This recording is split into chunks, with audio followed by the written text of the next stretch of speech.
ఇప్పుడే రెగ్యులేషన్ ఇప్పుడే జేసీబీ వస్తలేదు వీలు పడ్డాయి ఎన్నికైన నేను శాసనం ద్వారా ఏర్పాటు చేయబడిన భారత రాజ్యాంగానికి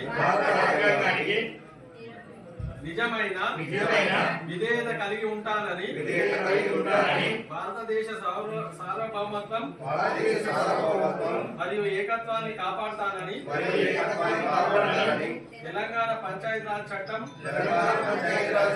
2018 మరియు దాని కింద రూపొందించిన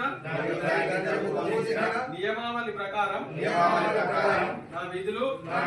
మరియు బాధ్యతలను భయమో పక్షపాతమో లేకుండా